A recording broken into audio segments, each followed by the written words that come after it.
My question is, which writings by church fathers would you recommend for the layperson? Ooh, wow.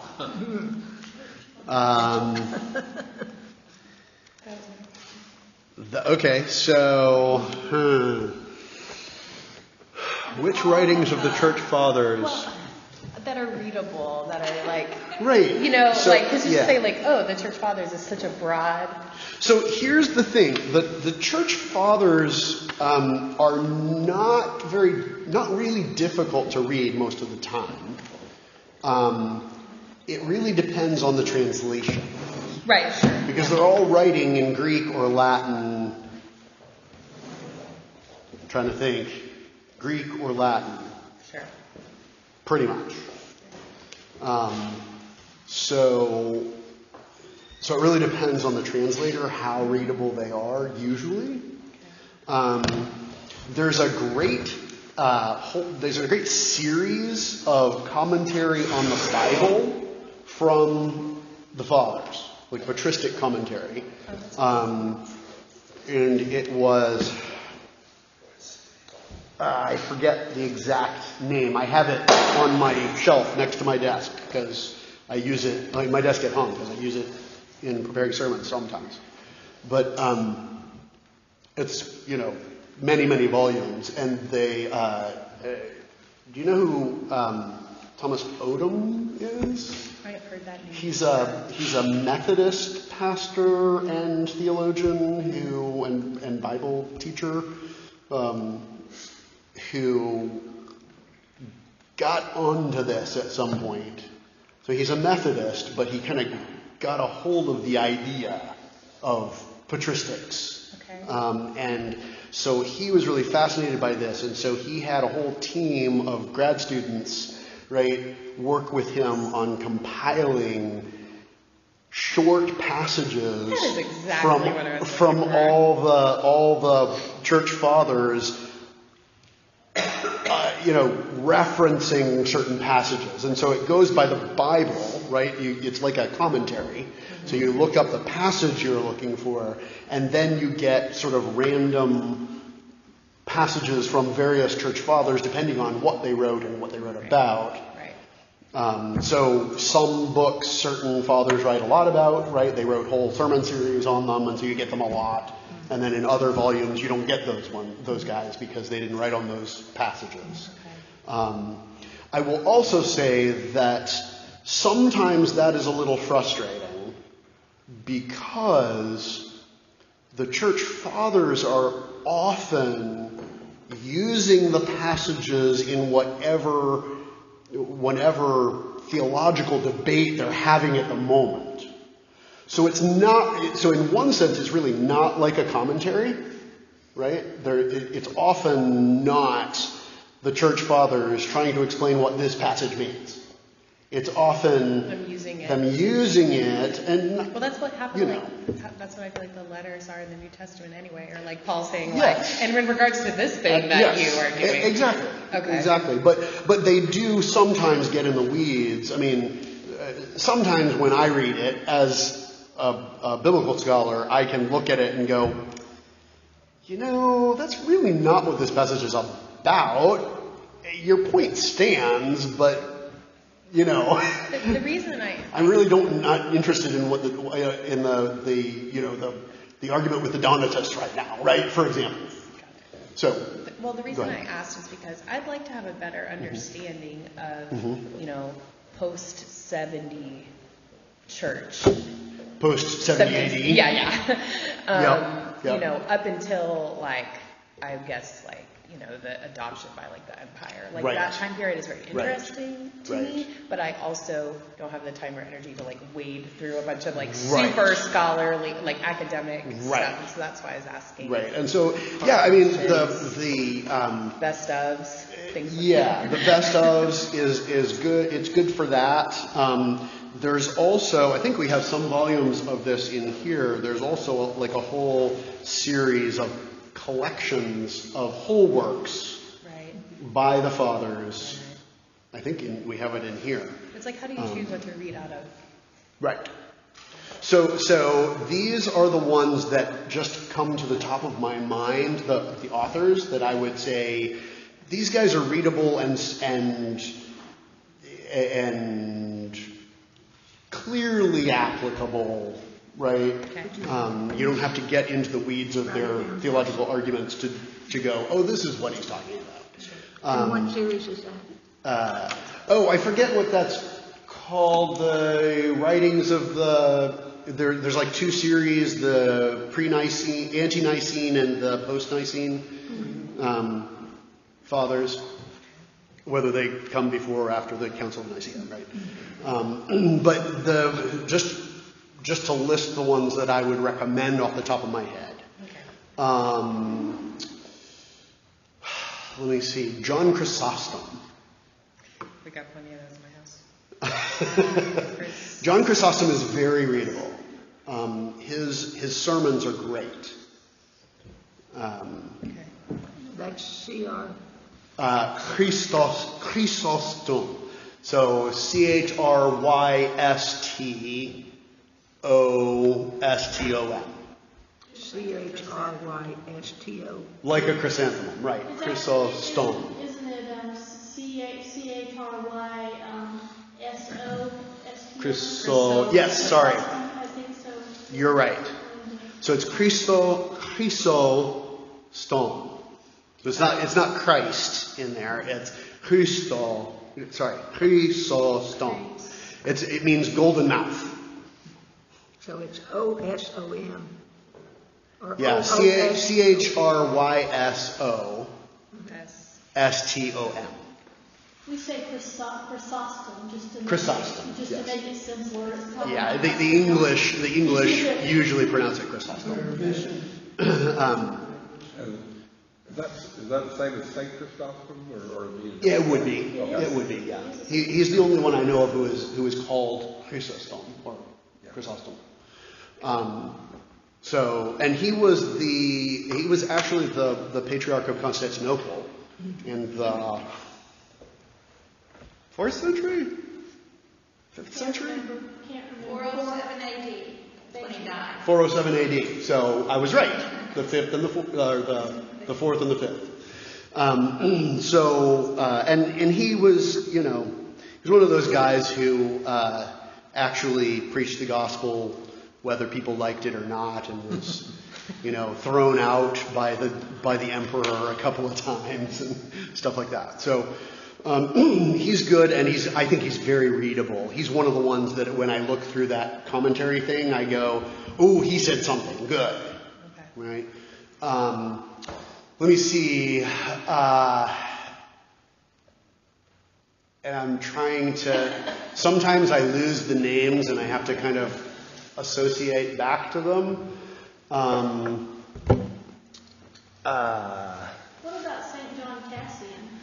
John Cassian is good for particularly spirituality, right? Like ascetical theology, just prayer and stuff like that.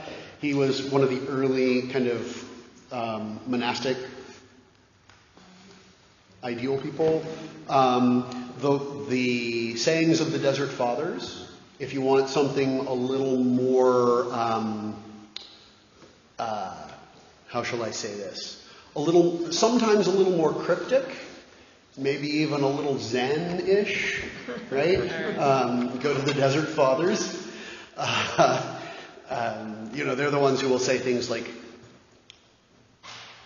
go to your cell. Your cell will teach you all things, right? It's like, okay. But it's, sometimes it's helpful. Let me see.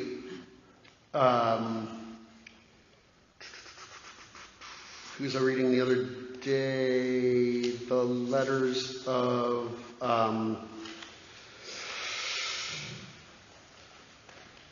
Ignatius? Yes, thank you. Ignatius, not Ignatius of Loyola, but Ignatius of Antioch. That's what I was trying to He just think. had a feast day. Yes, he did. He didn't write a ton, but he's a really important, very early source for kind of how we think about the church. That's cool. That sounds good. Antioch, you said? Sorry? Antioch. Of Antioch, yes. Ignatius of Antioch. What century was this? What century? Ignatius of Antioch? Yeah. He was writing at the beginning of the 2nd century, at the end of his life. My goodness. So, I mean, it's probable that he knew the apostles. Yes. Right? Or at least some of them that had actually met them. If he hadn't, he had met people who had met them. Right? So, it's only one remove. Thank you. That's fine. Sure. St. Augustine Yeah. is, if in the West, is someone else. He actually, here's a little bit of dork fact for you. St. Augustine of Hippo actually invented the genre of autobiography, the way we understand it. Right? That I know not from my theological studies, but from my literary studies. So his Confessions is not difficult to read, most of it. Wow. And sort of helpful, I think. Would you mind in the future maybe like saying which translations you prefer? Because I have bought books in the past that are translated in a way that is not enjoyable. And so if there's a particular translator of some of these that you prefer, that would also help. I will if I think of something, Okay. and I may at some point. I have to admit that I don't usually have as much of that problem as other people. It's because you're really smart. No, it's not because I'm really smart. It's because I habitually read older stuff in English. And so, how up to date the translation is doesn't always affect my understanding of it as much. Sure.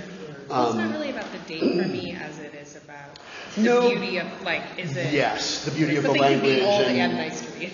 Yes, and that's true. And that's part of the reason I do read older stuff in English is because a lot of times it's better. But just better writing. But not always. And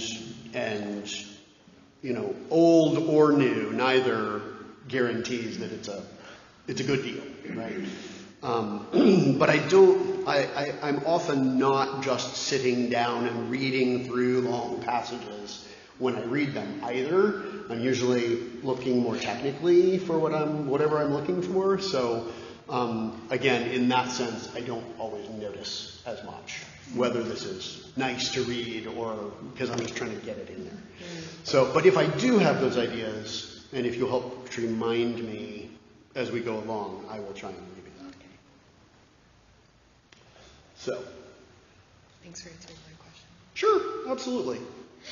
I could go on, but those are probably where I would start and the most readable. Yeah. Was it Ignatius who, in one of his letters, talked about the almost fetish use of the sign of the cross? I don't remember that. He might. Wake up in the morning and make the sign of the cross. I get up out of bed and make the sign of the cross. I put something on and make the sign of the cross. It went on and on forever. Anything. Yeah, he might have done that. Or that might be one of the, that might be like St. Basil or one of those Eastern guys. Don't think it was? Okay. Then you're probably right. It probably was. Because he was very, part of the reason he's readable is because he's just writing letters to people. He's not trying to make these, impenetrable theological statements. He's just kind of talking about the church and his, and so-and-so says hello and, that kind of thing, kind of like St. Paul. Although St. Paul, as St. Peter says, St. Paul is sometimes a little hard to understand. But, and so obviously there are always passages where you go, okay, wait a minute, what is he trying to say here? But Ignatius is the big source for kind of our Catholic understanding of orders. Like he's the one who, and he's writing about 110, right? And he's the one who says where the bishop is, there is the church. And obviously you have to take that in context, right? He says more than that, right? Where the bishop is, there is the church.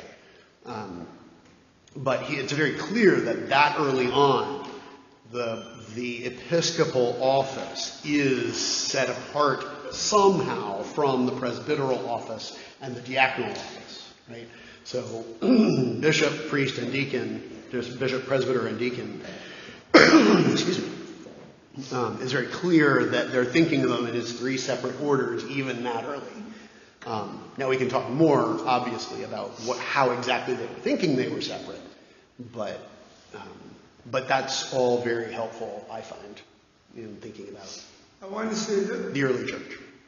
that these individuals were very versed, equipped with knowledge, Yeah.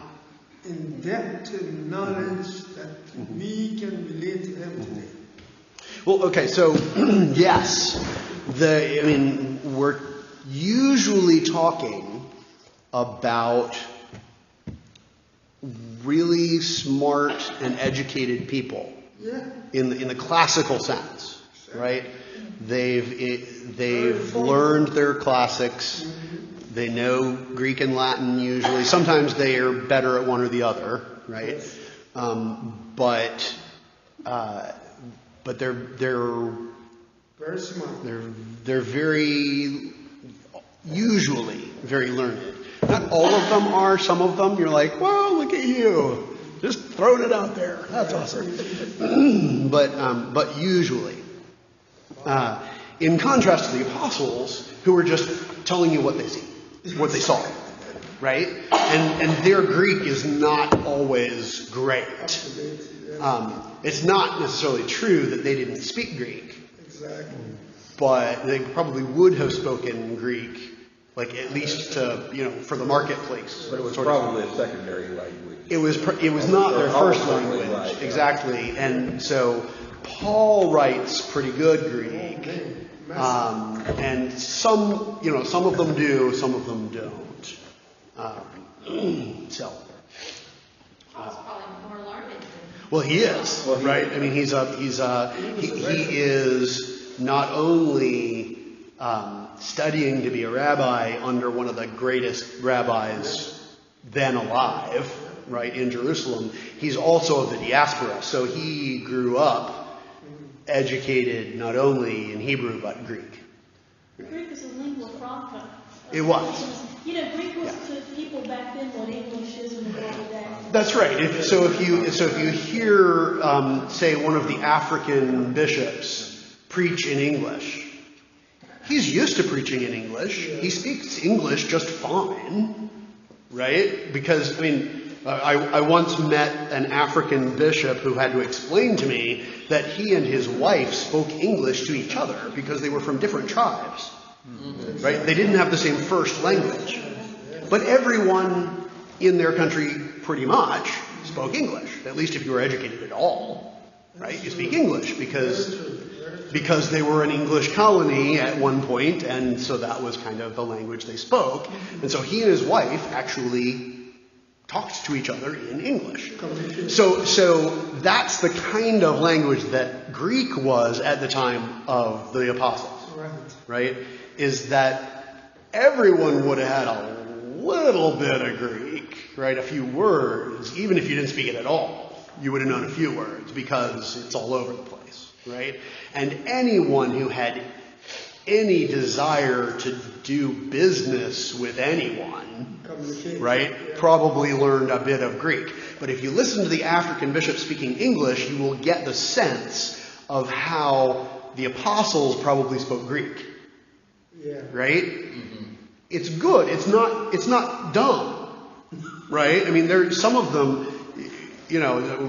One of the African bishops, one of the international councils of bishops, there was some brouhaha because one of the American bishops, talked about how, the African bishops are just, one generation from animism, and of course, their English is not terrific. And one of the African bishops responded to this by saying, "You're right, my English is not as good as it could be. I apologize. It's only my 6th language." Right. So, and the American bishops don't speak anything but English, right? So, whoa, all right. So it's not uneducated necessarily even. It's just rough. Right, it's not the way a native speaker would have done it. Heavily accented, and it's not right. built language. Yeah. So that's you probably get a sense of how kind of the range of where the apostles would have used the Greek. Right. Some of them pretty well, and maybe some of them roughly, right? So. Yes. Interesting. When I was in South Africa in Cape Town, my assistant was Kosa. I can't say it. Yeah. And Yeah. She uneducated. She Yes. speak Kosa, Zulu. Zulu, Right. Afrikaans, Right. and English perfectly. Right. Yeah. Right. And people grow up learning these languages because they have to, because they're meeting people who speak these languages. Exactly. Right? So it's not like the modern American who, might hear just a smattering of Spanish, right? And maybe can limp through that, but nothing else, right? People in Europe even today learn a couple of languages usually, and they're not as difficult as some other languages because they're mostly Romance languages, but they kind of, Yeah, and even if they're not, they share the alphabet. They share the alphabet, yes. Yeah.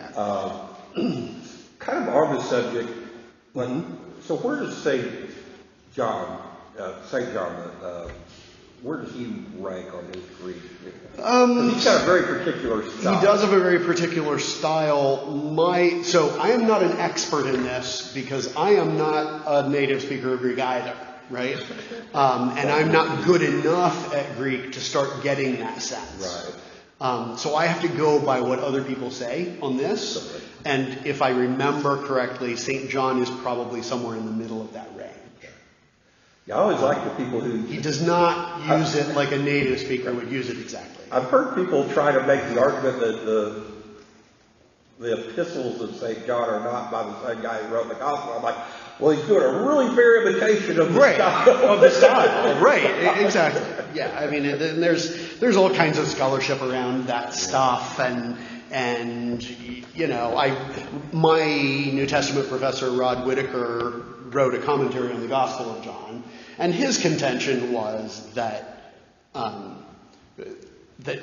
okay, so maybe this was all compiled later by his students.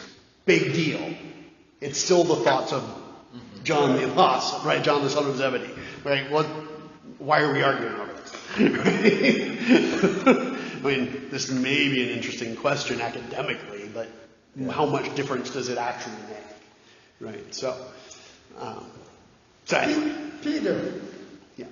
Peter is a very smart guy, right? Well,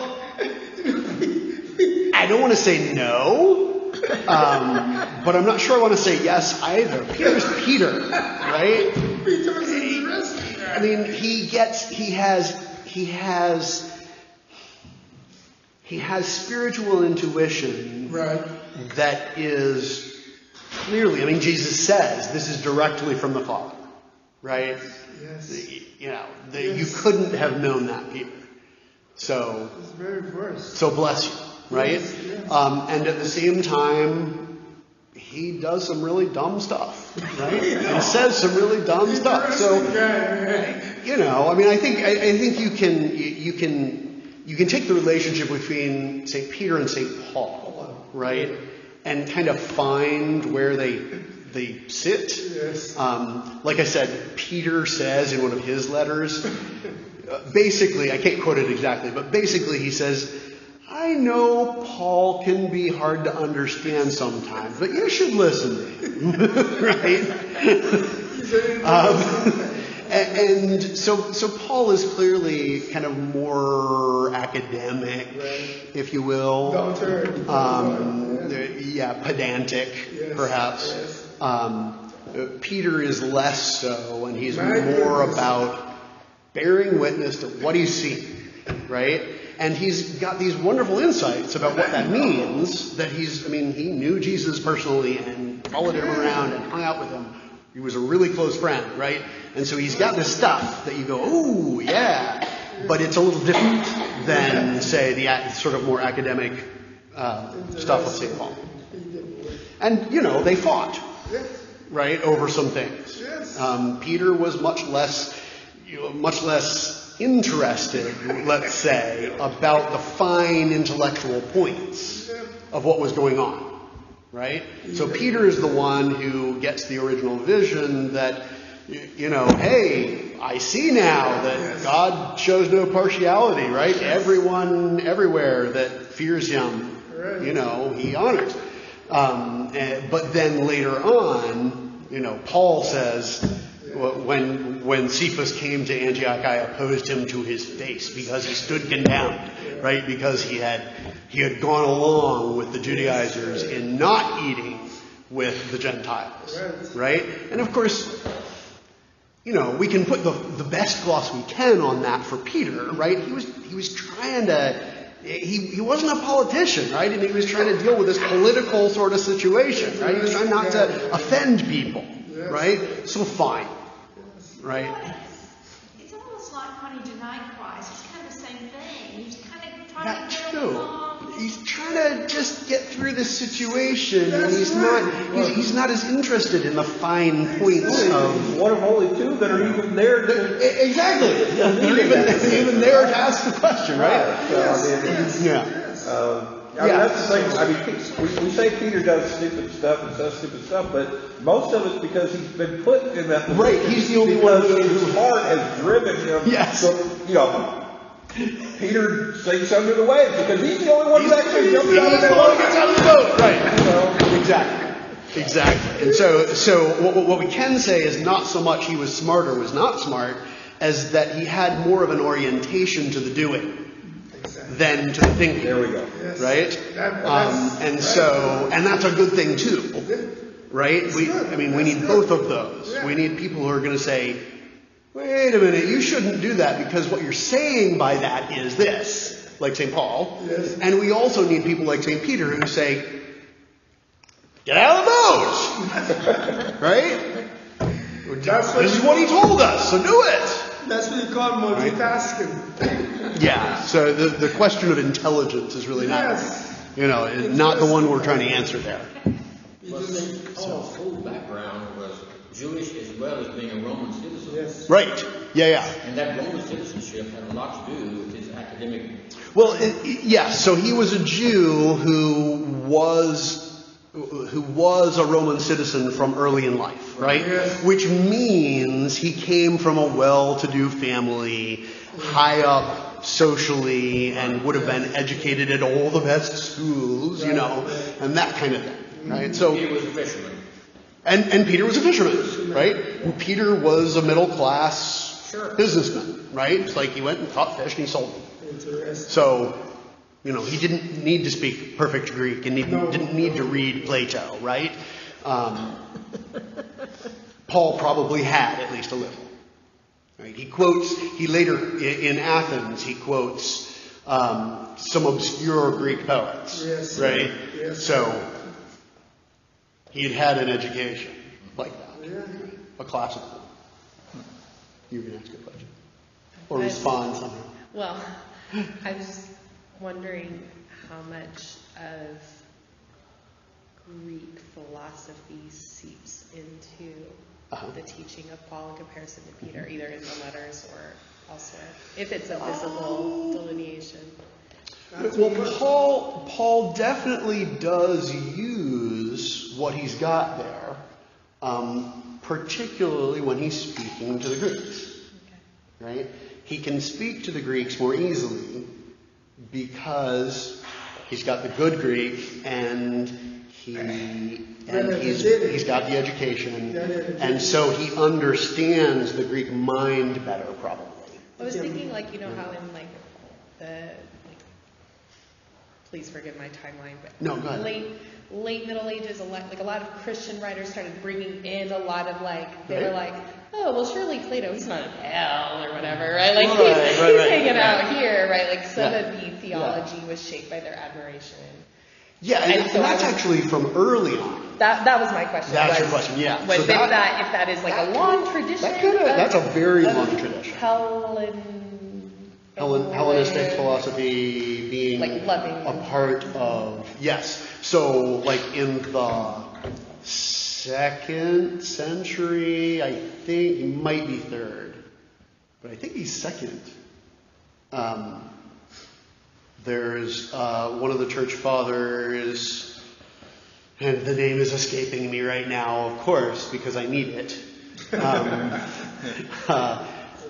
But he was actually converted from pagan philosophy. He was a philosopher, right? He was trying to make sense of the world, and because of that, he encounters Christianity, and he writes this whole thing about how Christianity actually makes the best sense of the world, using the tools of pagan, or classical philosophy, right? Boethius, see, I got that name. Boethius is an official at Rome in the, later classical period, early Dark Ages, right? He's actually serving the Germanic kings of Italy in Rome, but he's a Roman, right? And a Christian. Like this is later on, right? So he's a Roman Christian, and serving in a civil capacity the Germans who are running the place at that point. Okay. And he gets thrown in prison by the king, and I forget exactly why. It was some political thing, but he dies in prison. But while he's in prison, he writes a book called The Consolation of Philosophy. Wow. Right? And it's all about his classical learning being in the service of his Christian faith. Right? So this is like the 5th century? No. Probably 6th. Okay. 6th century. 500s. Mm-hmm. He was a contemporary of Saint Benedict. Right, so that doesn't help. It helps me. It doesn't help. Okay. So that's a very long tradition. Okay. Of smacking those two things together and going, Plato was onto something. Is the Hellenistic philosophy, is it by nature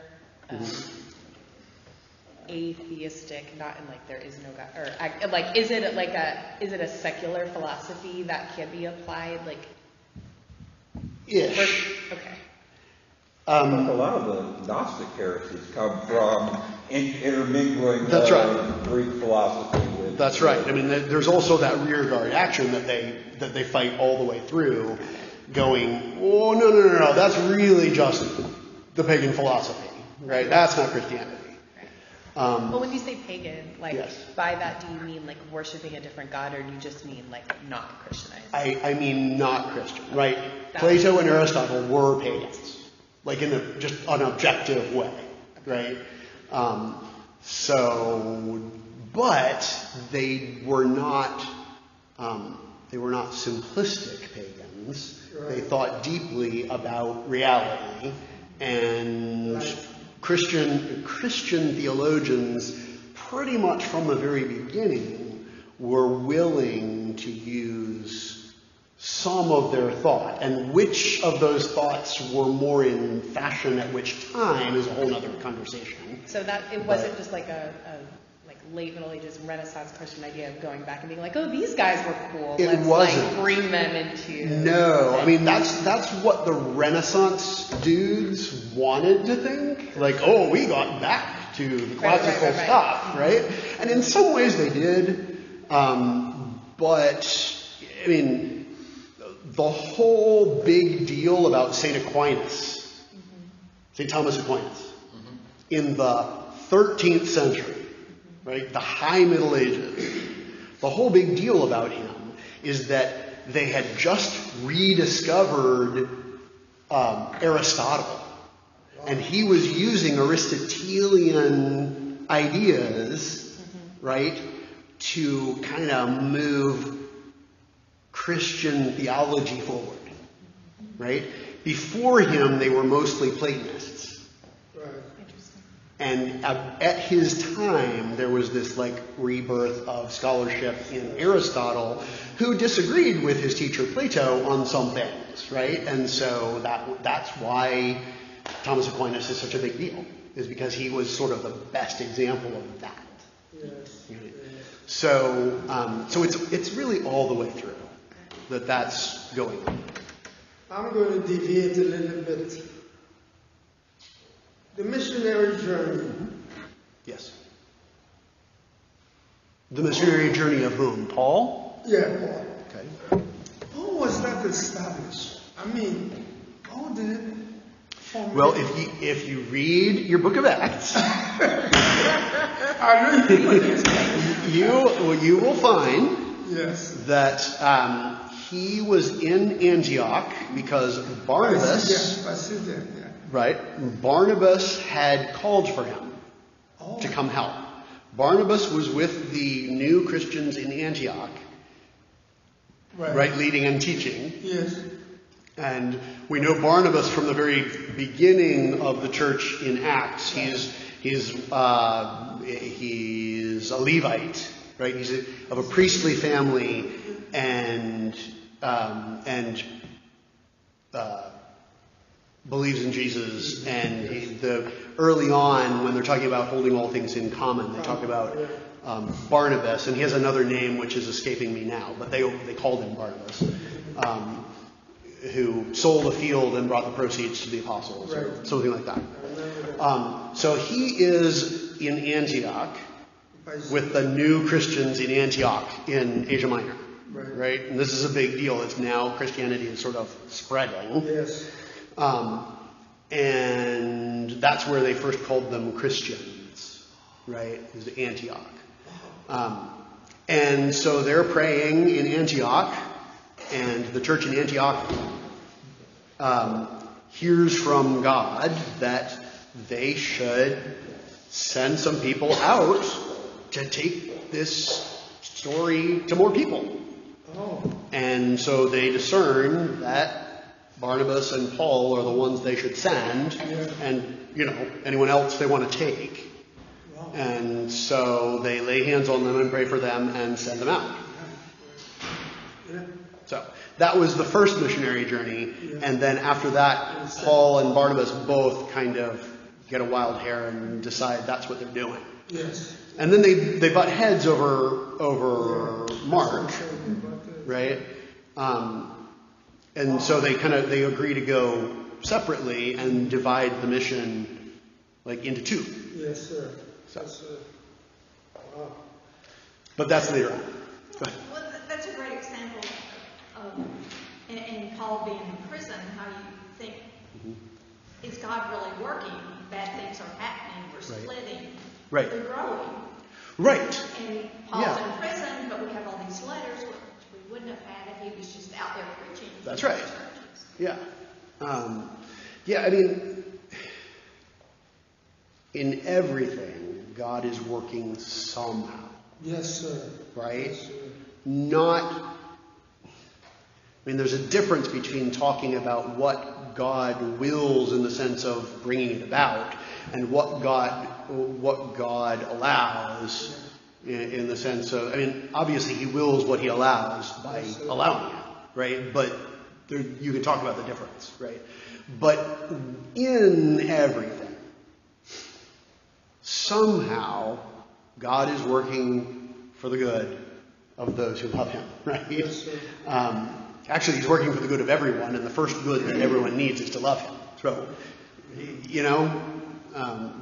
Romans chapter 8, all things work together for good for those who serve God, right? So, who are called according to his name.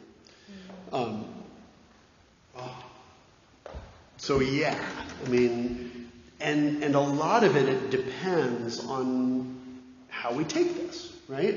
Paul is insistent that he's not going to take John Mark because John Mark, he can't trust him, right? Barnabas says, I trust him, right? He messed up. What's the big deal? And they fight over this, and eventually they go, you know what? Maybe we don't have to agree on this. Maybe I just take him with me. Thanks.